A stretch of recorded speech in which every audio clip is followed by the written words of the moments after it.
Hey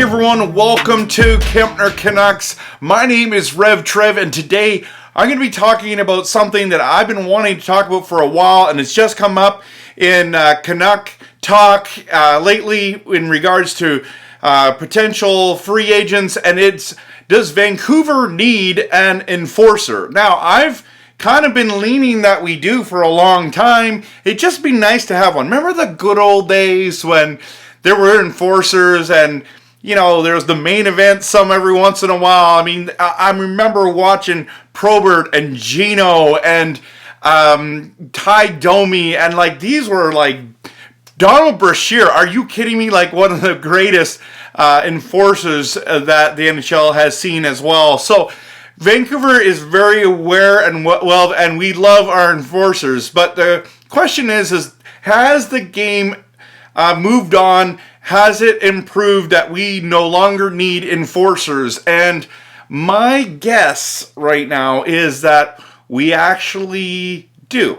We do need it a little bit more. And there's been a lot of conversation about Milan Lucic, and because he has he's from Vancouver, they are asking him, hey, would you consider coming to Vancouver? And he kind of gave I think it was quite a vague answer. It didn't sound like he was interested. He was like, well, you know, it's a possibility. And here's the thing. So why would we need one? Well, I think we need to protect our stars, but we need an enforcer who can actually play. That's why Brashear was really good. That's why Bob Probert was really good, because they still could play. Ty Domi. I mean, Gino... back in those days, you didn't need to have as much skill. He did have some production, don't get me wrong. So we all miss Gino. And so, anyways, long story to say, Ryan Reaves is available. This is the kind of guy that I think would be awesome in Vancouver. Everyone wants to talk about Lucic, and that's cool, but I'm a huge Ryan Reaves fan. I think he's absolutely incredible. He puts fear into people. They think twice before going after stars. Lucic, not so much. And I don't know if Lucic actually has the speed. Let me just look at his stats just for a moment. So, 34 years old, getting up there, right? I feel like he's lost his step. But look at how massive this guy is. And when you watch him, like, he is a ton of bricks, okay? The guy is solid, okay? 231 pounds, 6'3".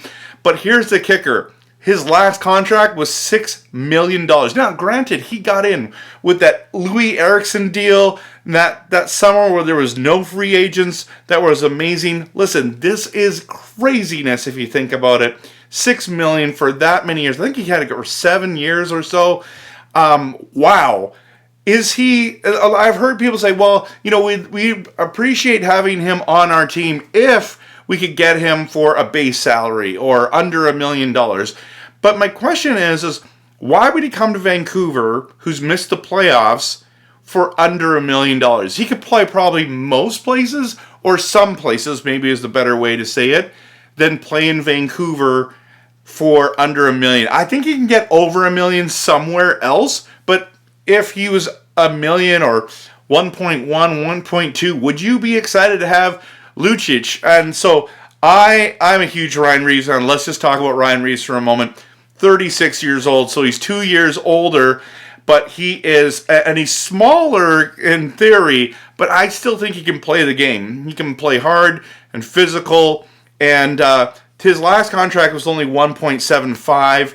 And so that's much more doable if we can get him a little bit lower than that. I don't know if he would be interested in coming to Vancouver, but man, I would be so excited if he was there. Now, a lot of people say we don't need an enforcer. We have Joshua Dakota. And I would say this guy's not the same. Let's look at these stats, okay? 27 years old, so much younger, right? And obviously that's the really important piece there. 6'3", but 206. Now you're saying, well, that's actually pretty big compared to these. I think these basically the same size. No, he actually isn't. The fact is, this is the most that I saw him in his weight class. I've seen some sites say he was only 183 pounds. Now, there's no way he's only 183 pounds. So he's definitely more than that. He's got to be around the 200 mark. But his last contract, actually his current contract, he's got it for another year, is $825,000, which is a good deal.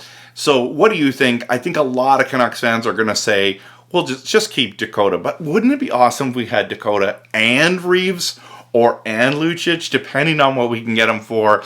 I don't know. It's just kind of neat. Like, I just find that, like, nobody's the guys who are going to drop the gloves if they go after Hughes or Pettersson or Kuzmenko. Like, there's got to be somebody that can step in and say, okay, enough's enough, that's enough, we're going to take care of business, right? Because sometimes the refs don't always do it. Sometimes the league doesn't always do justice. So Dakota's just not that guy. Like, okay, so he drops the gloves. You're not afraid of Dakota. It's just that, but if you had a Reaves, you'd be afraid. And I don't know if fear is the best motivating factor, but sometimes it is, depending on the situation. So Lucic as well. I mean, he'll drop the gloves with people. I don't know. It's kind of fun to watch a fight every once in a while in hockey. It's just a blast. So I would love to hear what you think. Please post in the comments. Do you think we need an enforcer? If you do, is Dakota good enough? If not, which one would you prefer, Lucic or Ryan Reaves? Or is there someone I totally missed? Please post it in the comments. Thanks so much for watching. Thanks for subscribing. Thanks for hitting that like button. I appreciate the support. I've been loving interacting with every one of you. And of course, always, go Canucks, go.